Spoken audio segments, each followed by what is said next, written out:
throbbing headache is back. Why has this become so frequent in the recent past? You ask yourself. Now that you're entering your later years, you've noticed that you're getting migraines like never before. Or maybe you did have migraines, but they have got a lot worse and more frequent now. You're looking for the solution, and you might not have found it yet. But guess what? Your changing hormones may actually have something to do with it. If you are getting these migraines, trust me, you're not alone. So if you want to learn about the cause of these migraines and how to deal with them, do watch this video.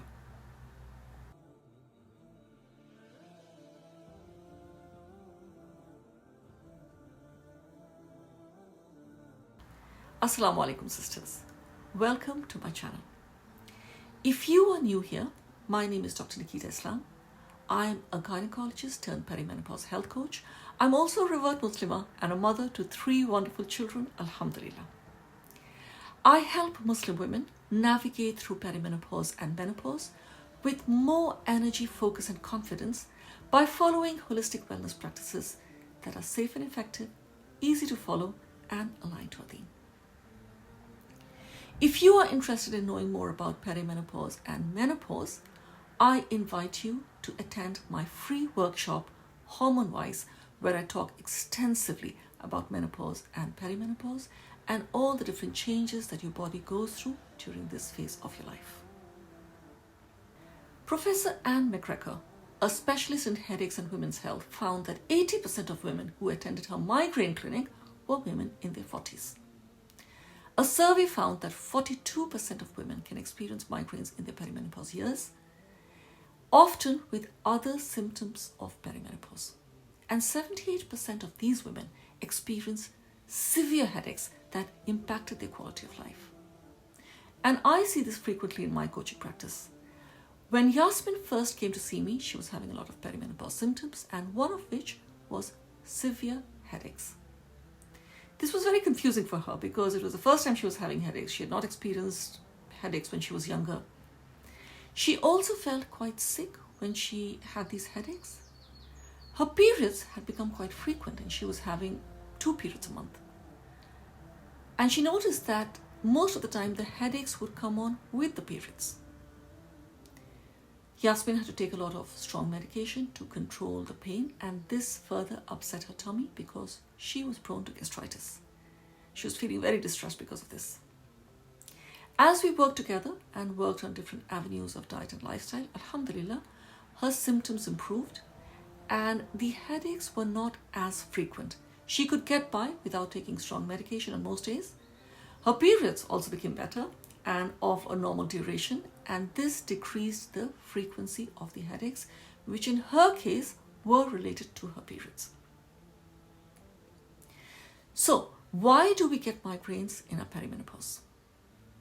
We know that estrogen levels can fluctuate wildly in our perimenopause years, so you can have very high estrogen levels and very low levels. We have lots of estrogen receptors in our brain. For some, high estrogen levels can bring on an attack of migraine, and for some others, it may be a falling estrogen level. This is why once we reach menopause, the migraines generally decrease and sometimes even go away because the estrogen does not fluctuate anymore. It has stabilized and it has gone to an all-time low. Many sisters also notice that the cycles become shorter in perimenopause. And as the migraines are related to the fluctuation of hormones, having more frequent periods can also mean having more frequent migraines. One of the triggers of migraine is lack of sleep. Many sisters in perimenopause get poor quality sleep. Maybe you're unable to sleep because of anxiety, or you may fall asleep, okay, but get up really early at 3 a.m. because of night sweats. In either situation, the sleep deprivation makes you more prone to getting migraine attacks as well. So what can help reduce the intensity and frequency of migraines and help us wean off the painkillers? A very simple thing that many of us are not aware is that dehydration can cause headaches. So make sure that you keep yourself hydrated by drinking 2 to 2.5 liters of water every day, which equals about 8 glasses of water. And instead of having it all in one go, make sure that you spread it throughout the day. Follow the sunnah of drinking water, say Bismillah, sit down and sip water rather than gulp it down.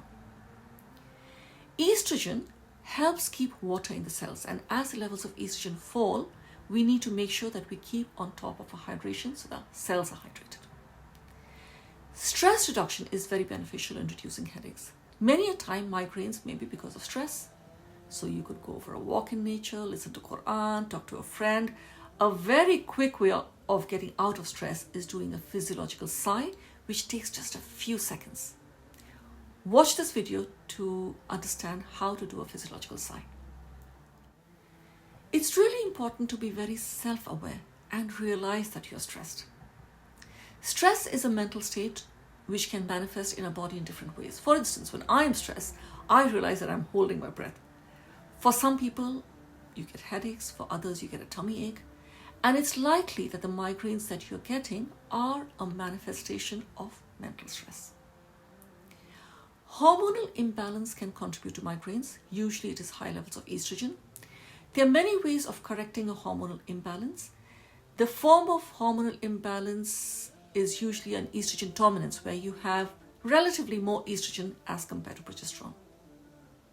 One simple thing that you could do is take a magnesium supplement, magnesium glycinate, 300 milligrams at bedtime, and this works by relaxing the muscles. It's also anti-inflammatory and it helps in producing more progesterone. Do consult your doctor before taking any supplements, especially if you have any underlying health conditions or are on any medication. When you were little, I'm sure you remember that whenever you had a headache, your mother, or if you had an aunt or older sister, would have said, "Come, lie down on my lap and I'm going to massage your head for you." And this would actually have helped. A head massage is one of the most effective ways of relieving headache, and you can do a self-massage if you don't have the luxury of somebody doing it for you.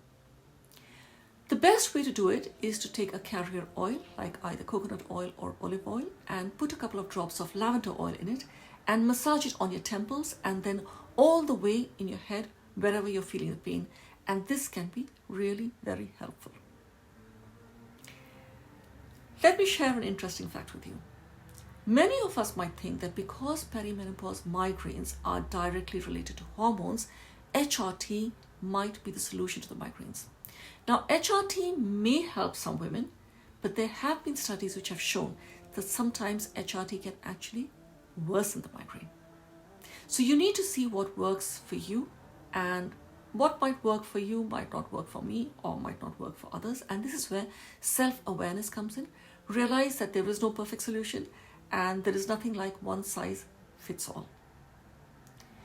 If you are experiencing migraines, it's likely that you may be having other symptoms of perimenopause as well, like maybe weight gain, period problems, hot flushes. And if that is so, I have something for you. But before that, share your thoughts and experiences in the comments, and don't forget to like, share and subscribe for more discussions on women's health during perimenopause and menopause.